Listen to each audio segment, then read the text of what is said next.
And are you refreshed? Yes. Good. Now what?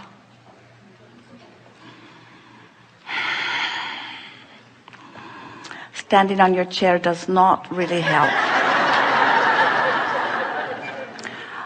On the aisle. Stand if you think it's you. Yes, come forward. Yes.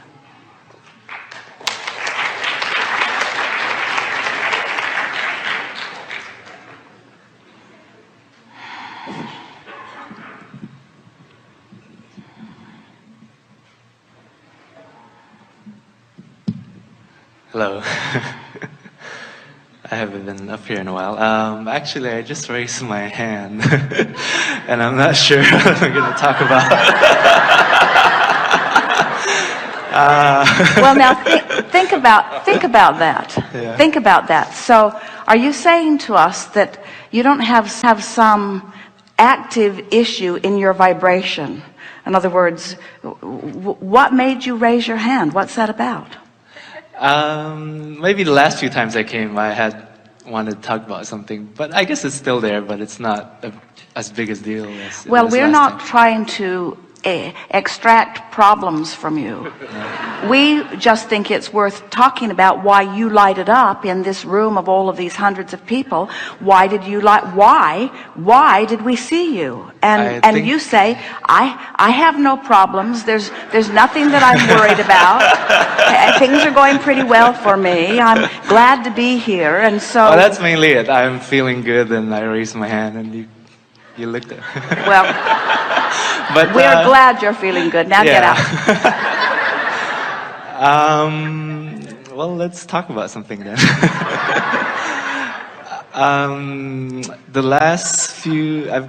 The last few times I've been coming here. You see, there's not really a reason for us to have a conversation. Okay. It's all right. It's all right for you to rendezvous with Source and say life is good. Yeah. What makes you think that when you have access to this vortex that you need to fix something? That's true. Yeah. Good. Go away.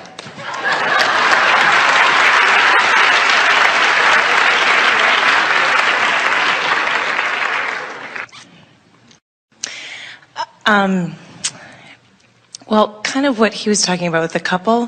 What if there's just one of us that's going to do the positive aspect thing? Can I fix... Uh-oh. I guess that's my problem.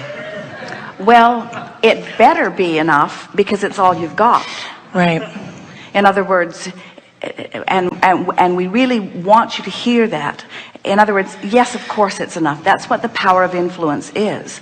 But what keeps it usually from working is that when your interpretation of your relationship is, I'm willing to do the work and you're not.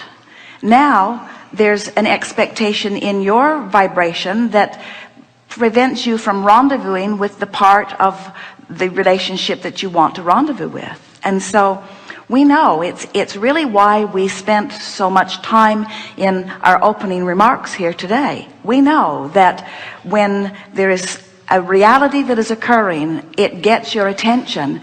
We just want you to decide that you're not going to let the reality of the relationship as it is right now dominate the way you think and feel about it. And if you don't let what is dominate the way you think and feel about it, then you can become a vibrational match to everything that you've carved out of it. In other words, there are so many.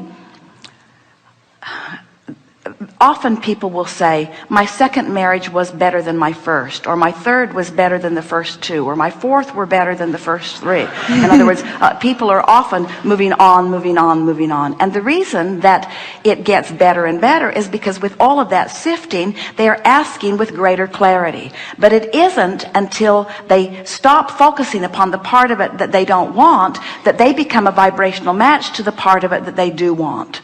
So, yes, in answer to your question, one who is in the vortex, consistently aligned with the relationship that you really want, has the power of influence to evoke or to attract the other more and more often into the vortex too. But we don't want to leave you thinking that this creative work is about you adjusting your vibration so that you can change the behavior of others. We want you to think about adjusting your vibration so that you can match the full version of what you've put there. And so in order to make what we just said really clear, we want to ask you a few questions. When we talk about the bounce side of the vibrational wave, does that make sense to you? Yeah.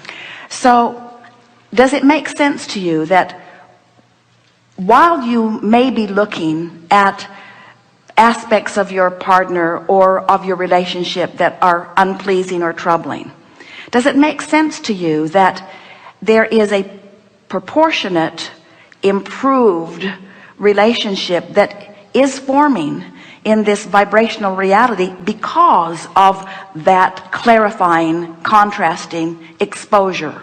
Yes. So then you can accept that you've got this relationship and you've got this relationship.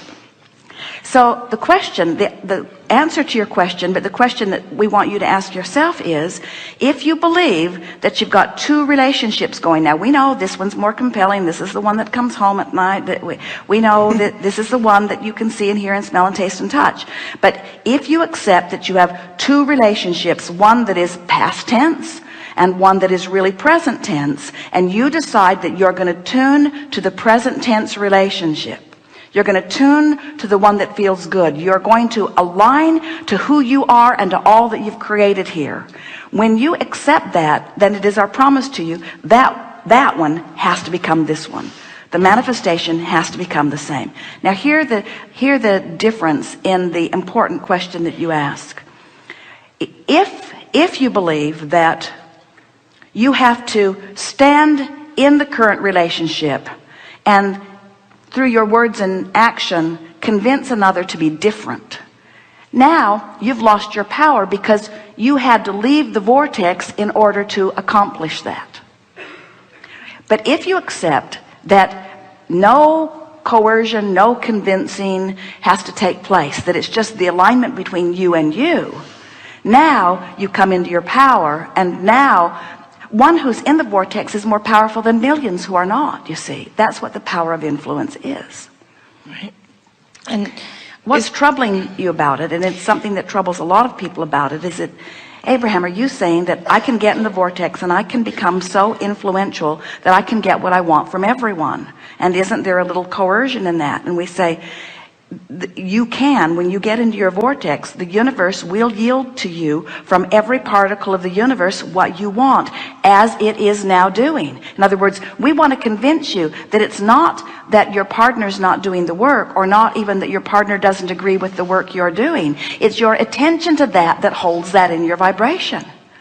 If your partner has 5 characteristics that you really like and 5 that you don't like, and you would get into the vortex where only the ones you do like are, and you would train your vibration, your attention, only to those aspects that you like, the 5 that you don't like would not become part of the mix of your experience.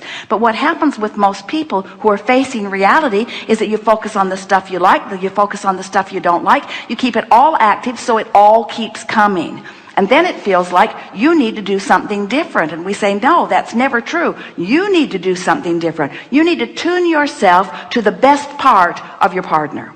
And when you tune yourself to the best part of the other, what happens is you join forces with the energy that creates worlds and law of attraction, this powerful engine of the universe who is gathering all cooperative components, brings the cooperation right to you. And this is the thing that is so fun to tell people like you who have really good relationships going on, is that it's not just that the universe is going to reach out and find another partner who is more cooperative to you and bring it.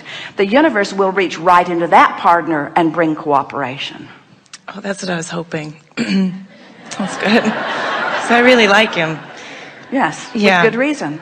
Yeah, and so sometimes it's so weird. I really like this guy a lot, and he really likes me too. And I get nervous.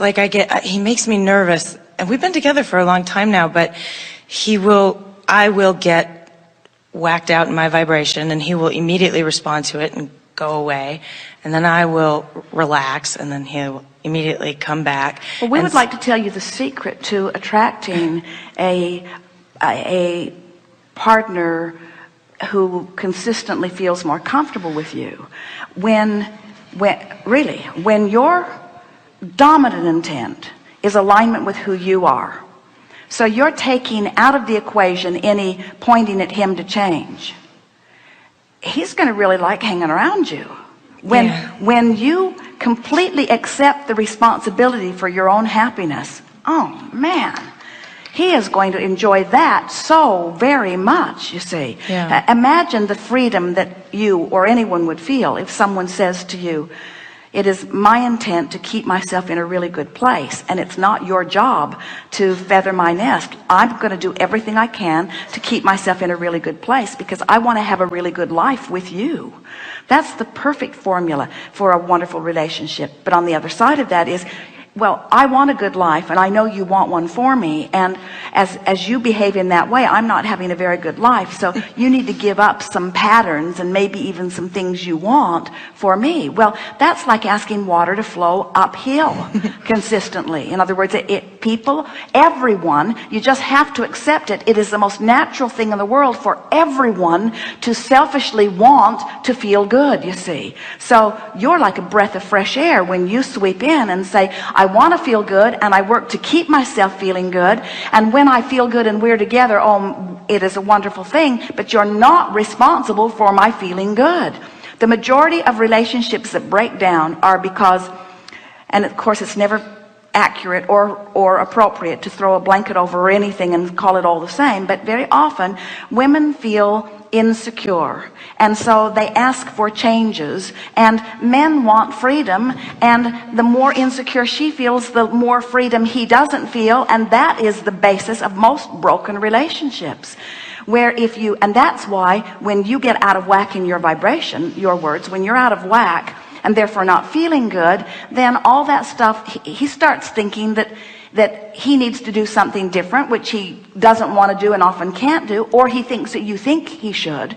And if you can make it very, very clear, I'm out of whack and it doesn't have anything to do with you, I got to get myself into alignment, because if there's one thing that I promise myself every day, say to him, it's that I'm going to be as in alignment and therefore as feeling good and therefore as clear-minded and as fun and as full and as frisky as I can be as I interrelate with you. He's going to love hearing that. And then as time goes on and he sees you in one of your off moments, he'll say, you need some space, don't you? In other words, because somebody that says, what can I do? That's headed for trouble. If you've got a partner that every time you're out of whack says, what can I do to make it better? You have to say to them, run and save your own life.